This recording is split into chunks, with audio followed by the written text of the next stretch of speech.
आदरणीय राज्य मंत्री डॉक्टर वी.के. सिंह जी,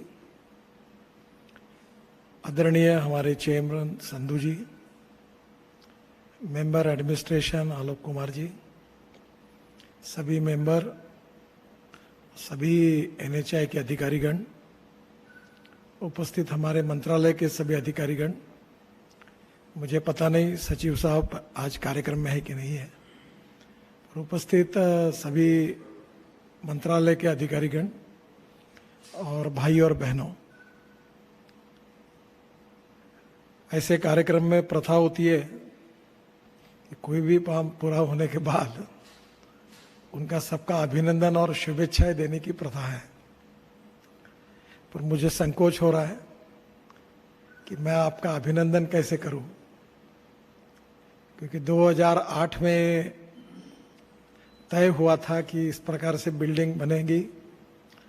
2011 में इसको टेंडर अवार्ड हुआ और ये 200-250 करोड़ का काम 9 साल के बाद आज पूरा हुआ। इस काम को पूरा देखने के लिए 2 सरकारें और 8 चेयरमैन लगे और उसके बाद में ये काम आज पूरा हुआ है। तो वर्तमान चेयरमैन और मेंबर बेचारे, उनका कोई इसके साथ संबंध नहीं है, पर जिन महान हस्तियों ने 2011 से लेकर 2020 तक इस पे काम किया है, उनके संभव हुआ तो चेयरमैन साहब उन सब सीजीएम और जीएम इनके फोटो एक बार इस ऑफिस में जरूर लगा देना कि जिन्होंने 9 साल इस काम को केवल निर्णय न करने के कारण देरी की, और इसके लिए उन्होंने जो 9 साल की देरी की, कम से कम उनका इतिहास भी सामने आए। आप और हम गौरव से कहते हैं कि दिल्ली मुंबई हाईवे अब हम 2 साल में पूरा करेंगे, 80,000 1 लाख करोड़ का।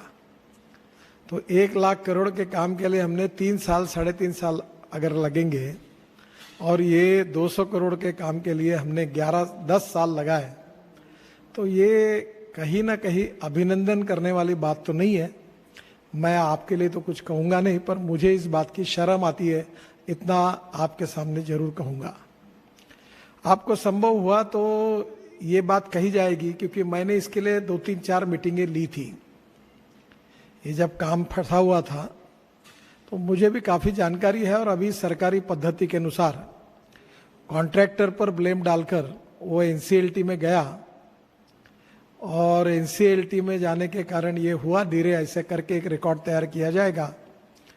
पर इसमें सबसे इम्पोर्टेंट चीज़ यही है कि जो विकृत विचार रखने वाले लोग हैं, जिन्होंने एनएचआई में निर्णय नहीं करना, और निर्णय करना तो काम करने के बजाय कॉम्प्लिकेशंस पैदा करना, तो ये भी 13 साल से 12 साल से चिपके हुए हैं। और मालूम नहीं, जो भी चेयरमैन और मेंबर आता है उसके गाइड एंड फिलोसोफर वही लोग बनते हैं जो पूरी तरह से निगेटिव है और विकृत है।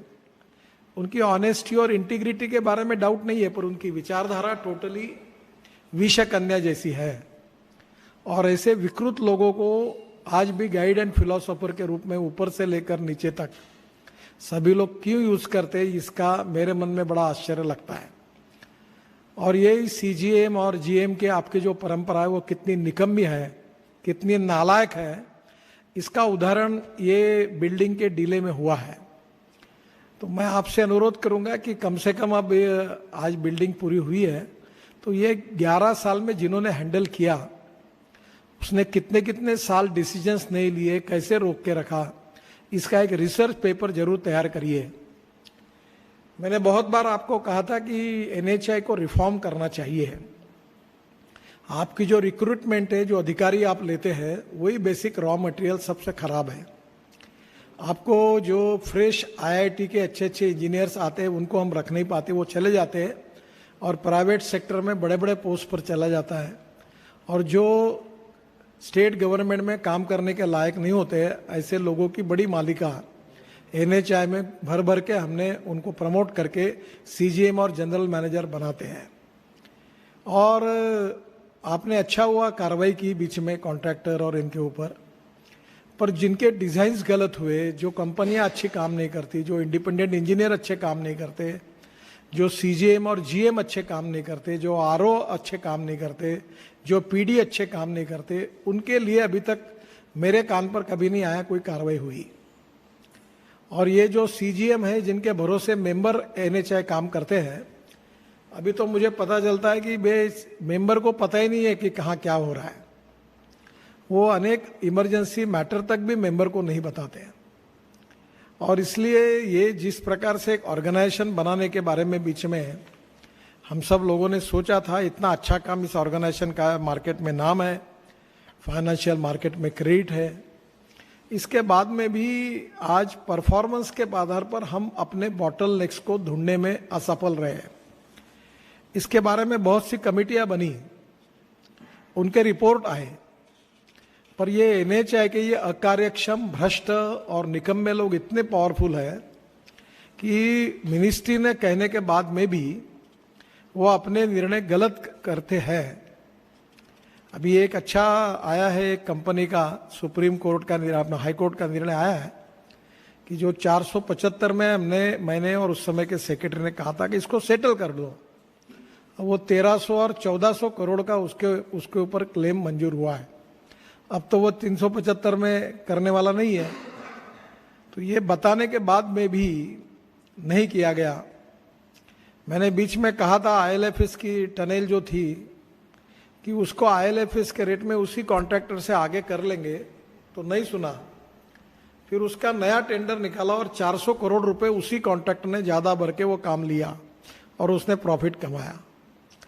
तो एनएचआई में हम लोग करोड़ों रुपए ऐसे, ये अकार्यक्षम, भले उनकी इंटीग्रिटी अच्छी हो पर नकारात्मकता, और सीजीएम और जनरल मैनेजर के जो कमेटियां आपने बनाई है, ये कमेटी का तो कभी एक भी निर्णय नहीं करती है कमेटियां। ये केवल निगेटिविटी लालकर और कानून डाल डाल के एक एक प्रोजेक्ट को बहकाने का काम करती है। ऐसे नॉन इफिशिएंट और non performing asset vermi culture करने की भी लायक नहीं है, उनको बड़े प्रिजर्व कर करके, प्रोटेक्ट कर करके उनको बढ़ाया जाता है। लीना नंदन जी आई थी तब एनएचआई को रिफॉर्म करने के लिए आया था, कमेटी बनी थी, एक मलेशिया की कमेटी बनी थी, मैंने रिपोर्ट बनाया, पर कुछ काम नहीं किया गया। और मुझे लगता है इस बात का दुख है कि इतनी बड़ी ऑर्गेनाइजेशन को इस प्रकार से कोई निगेटिविटी रखने वाले लोग हावी होकर, जो मिनिस्ट्री की भी बात न सुनते हुए कर रहे हैं। मेरा तो नाम हो गया है, चाहे एनएचआई के कारण हुआ, मिनिस्ट्री के कारण हुआ, मैं तो वर्ल्ड में बन गया मेरा ब्रांड।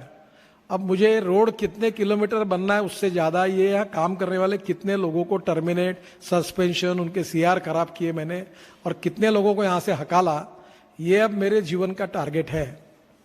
और मैं मिनिस्टर की पावर को भी जानता हूँ। मेरा दुर्भाग्य ये है कि मेरा स्वभाव बहुत सहृदयी, संवेदनशील और लोगों का बुरा करने का नहीं है, और इसलिए जब भी मौका आता है तो मैं फिर से उसको भूल जाता हूँ या मैं टाल देता हूँ। पर अब मुझे लगता है कि अब इनकी धुलाई करने में कोई दूसरा पर्याय नहीं है। मैं क्षमा मांगता हूँ चेयरमैन साहब की और अभी आज के मेंबर की, क्योंकि वो उस समय थे ही नहीं, तो मेरा उनके ऊपर कोई रोष नहीं है। पर जो 13 साल से 8 से एनएचआई में सीजीएम जीएम करके जिन्होंने इसको हैंडल किया, कुछ तो बदल गए क्योंकि 8 चेयरमैन हो गए और अभी 2 सरकारें हो गई, अब तीसरी सरकार है हमारी, यानी 5 साल के बाद हम रिपीट हो गए। तो हमको ये बिल्डिंग देखने के लिए 10 साल लगे, तो मैं क्या आपका अभिनंदन करूं। तो अभिनंदन करने के लिए भी मुझे शर्म आती है। तो ये मैं अपनी शर्म पर बात कर रहा हूं, मैं आपको तो कुछ कह नहीं सकता क्योंकि वो ठीक नहीं होगा। और अभी भी एनएचआई की इस सब डिलेज का जब तक अध्ययन नहीं होगा, और अध्ययन होने के बाद जब तक इस बात का पता नहीं चलेगा कि इसमें क्या प्रॉब्लम्स है, क्या बॉटलनेक्स है, क्यों ये नहीं हुआ, इसके ऊपर अगर आप जब तक निर्णय नहीं करोगे और वही लोग बैठ के वही करेंगे, तो मुझे लगता है कि ये देश के लिए अच्छा नहीं है। हम लोग एक बहुत अच्छी ऑर्गेनाइजेशन है और हमारे ऑर्गेनाइजेशन में गधे और घोड़े बराबर हम लोग ट्रीट करते हैं। हमें भी देखना होगा कि हमारे काम के घोड़े कौन से हैं और गधे कौन से हैं। जो काम के नहीं है उनको दूसरे डिपार्टमेंट में जाने दो। सरकार में ऐसे लोगों को आखिरी तक प्रमोशन भी मिलता है और हमारे जैसे उदार लोग उनको 10 में से 9, 10-10 मार्क CAR देते हैं और वो जाएंगे जहां जाना है, जाने दो उनको। पर कम से कम अपने NHI को इससे सुधारो।